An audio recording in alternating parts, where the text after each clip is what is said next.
Sports for Real again with Coach Hall. Well, this is playoff and championship football season across the football world.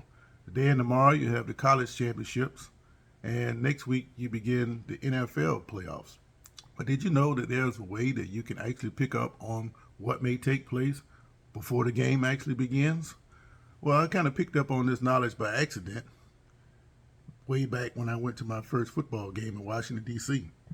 North Carolina A&T was in town to take on Howard. And if you know anything about the way Howard football field is, it's like in the middle of a city block, kind of like what you would see with the basketball courts up in New York City. You know, you got the defense, of course, and then you have the small bleachers, and then the neighborhood all around it. Well, the area is so compact that the visitor locker room is actually across the street. Well, I happen to be trying to get in on the visitor side, and I can turn around and look and see where the players were coming out of the locker room. Well, they opened up the visitor locker room door, and I heard some things I had never heard before. A&T filed out of the locker room in single file, and round the corner, this big dude come out, and he had to be a defensive lineman because he looked like that type. He had his head down like this, and the man was barking. I'm not talking about that bow wow stuff you hear. This man was hysterically hyperventilating in a maniacal style, barking. Man,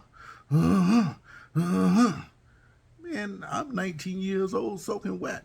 I never heard nothing like that before. Who gonna play against this guy? So all through the tunnel, because there's a tunnel that, like I say, runs under the street, they're louding. The barker got louder and louder. I say, man, I was in trouble.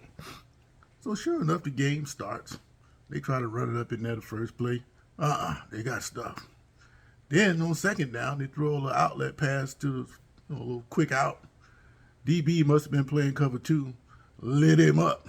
Ball popped up in the air, picked off. And from that point, the domination just continued. They whipped Howard up and down the field that day. And just give you another example, in the third quarter, I was in the end zone by this time. And some kind of way, Howard had got a punt, and he got pinned inside the 5-yard line, right about the 3. But one quick note before I get into that. You know, when you go to an HBCU game, you never know who you're going to see or what. Well, during a lull in the action, not long before or after this play, I seen a girl raise her arms and say, "Hey, Biz." And sure enough, Biz Marquis, you know, the rapper, that died a couple years ago, he was there. Big dude. He should have been out there on the field playing football himself. But, just a little side note. So, Howard is stuck on the 3-yard line. A&T got blood in the eyes. So you know what's coming, right? Well, sure enough, those two linebackers start inching up. And normally a lot of teams in this situation, they'll bluff. They act like they're going to blitz and get back. Based on the way the game was going, I knew they were coming. So I yelled instinctively out to Howard's quarterback, like I knew him. I say, "Check off, DC."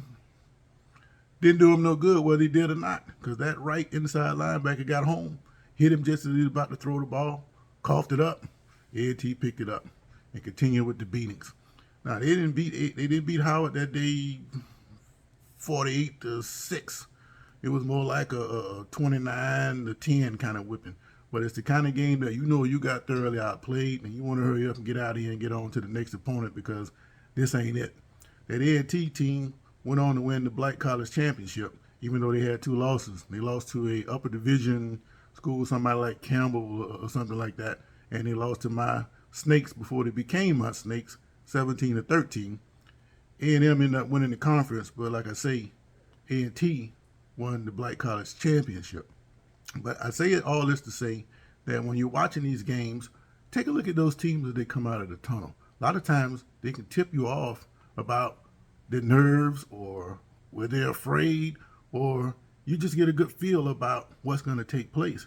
And ever since that game, I've been paying attention to how teams come out of the tunnel. And a lot of times I could pick up on what I think is going to take place. So as far as A&T goes, if anybody from that 1990 team see this or know who I'm talking about, somebody drop me a comment and let me know who this guy is, because I would like to know how you're able to psych yourself up to the point where you have gone somewhere else. Now, we saw all those antics that John Randall had of the Minnesota Vikings. That was all theatrical. This guy here had actually gone someplace. And I like to know, how do you get yourself psyched up to that point to go play a football game? So anyway, there's just some tips that you can pick up on when you're watching these championship games. Sports for real.